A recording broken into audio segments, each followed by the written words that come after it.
The soil was dark, wet, and heavy, as if the earth itself had been sealing something inside it for thousands of years. Then the shovel struck metal.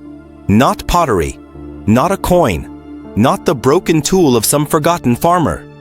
A face, a bronze face, huge eyes, wide ears, a mouth that did not smile, a stare that did not feel human, and yet had clearly been made by human hands. This was not the China most people imagine from school books. No emperor on a throne, no neat dynasty timeline, no familiar palace inscription explaining everything.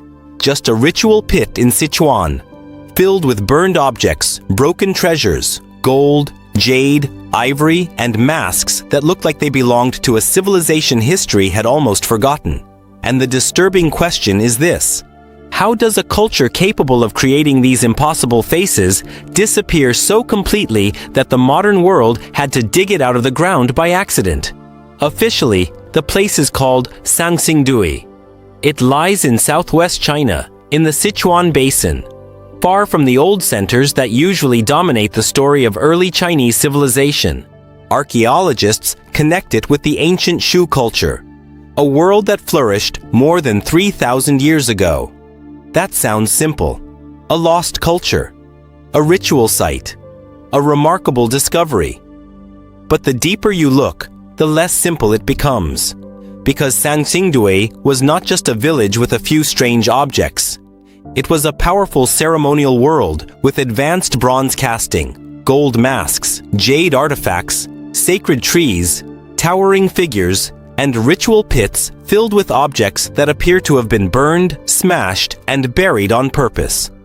Not lost, not stored, buried, as if someone wanted to close the door forever. In 1986, workers uncovered 2 major pits at the site. Inside them were hundreds of objects, many of them damaged by fire or deliberately broken. Bronze heads, massive masks, gold, jade, ivory, strange animal forms, sacred objects that seemed too important to throw away, but too dangerous to leave standing. At first, the official explanation sounds reasonable. Ancient people performed rituals. They offered valuable objects to gods, ancestors, or supernatural forces. In many ancient cultures, sacred things were destroyed during ceremonies because, after the ritual, they no longer belonged to the living. But here is the problem. These were not small offerings. These were some of the most extraordinary bronze objects ever found in ancient China.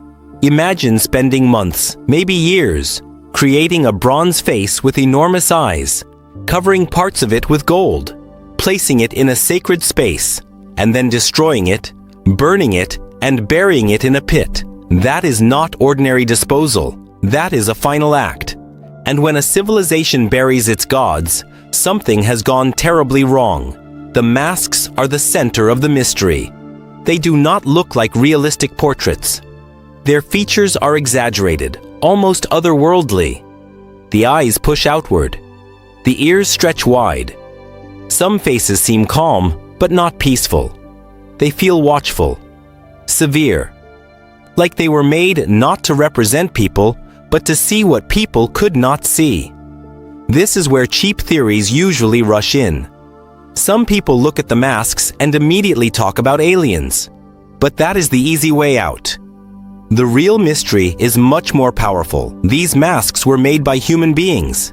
That is what makes them disturbing. Somewhere in ancient Sichuan, there were artists, metal workers, priests, rulers, and believers who imagined the sacred face this way. Not as a gentle human ancestor, not as a familiar king, but as something with impossible eyes. The question is not whether these people saw beings from the sky. The question is, what kind of world makes people create gods that look like this?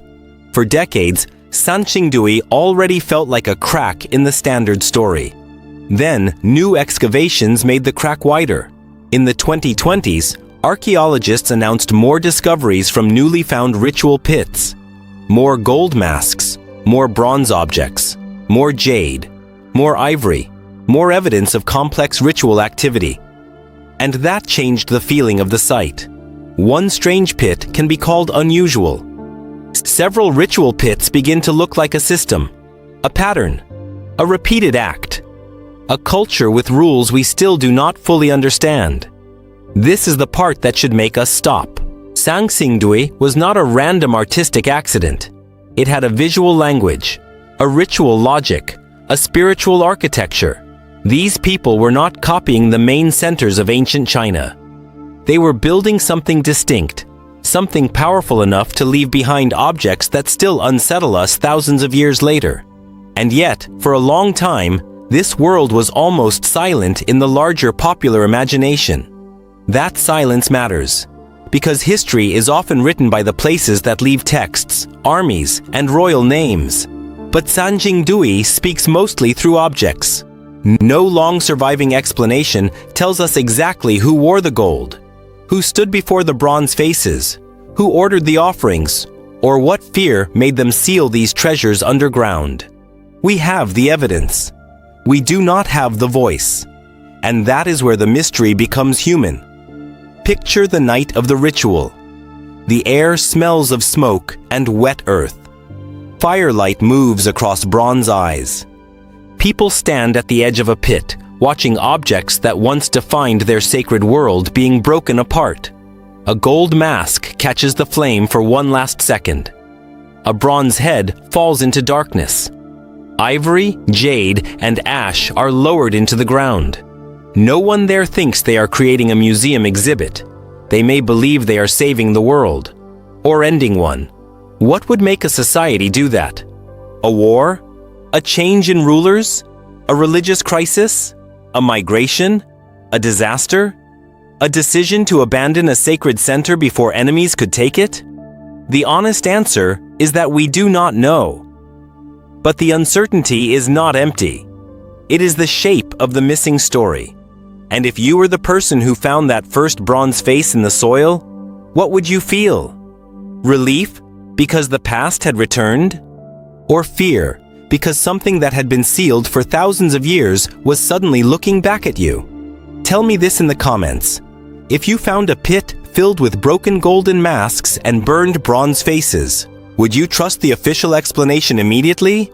Or would you feel that someone in the ancient world was trying to bury more than objects? Because Sanxingdui does not feel like a simple treasure discovery. It feels like a crime scene where the victim is memory itself. There are no bodies we can easily name, no confession, no final inscription. But the evidence lies in layers. Fire, breakage, burial, repetition, silence. And then there is the larger historical problem. For many people, ancient China is imagined as one clean line of dynasties, one central story moving forward through emperors, capitals, wars, and written records. But Sanxingdui complicates that picture. It suggests a far more diverse ancient world, where powerful regional cultures developed their own religious symbols, artistic styles, and political identities. That does not destroy history. It makes history more dangerous, because it reminds us that the past was never as neat as the maps in textbooks. The old model says civilization spreads from the center to the edges. Sanxingdui whispers something different. Sometimes the edge was never an edge at all. Sometimes it was another center. A center with its own gods, its own rituals, its own sacred technologies, and its own way of seeing the invisible. The bronze masks are not frightening because they look strange. They are frightening because they prove that a whole symbolic world existed beside the one we thought we understood. And maybe that is why these faces still feel alive. In a museum case, under clean light, they become cultural heritage. Beautiful, protected, explained. But imagine them before the glass, before the labels, before the cameras. Imagine them in firelight, surrounded by chanting, smoke, fear, and the pressure of a ritual no modern person can fully reconstruct. Then the mask is no longer an artifact, it is a witness. A witness to a civilization that may have decided, at some critical moment, that its sacred objects could not remain in the world of the living. And this is the final disturbing thought. Maybe the greatest mystery of Sanxingdui is not why the masks look impossible. Maybe it is why they were hidden.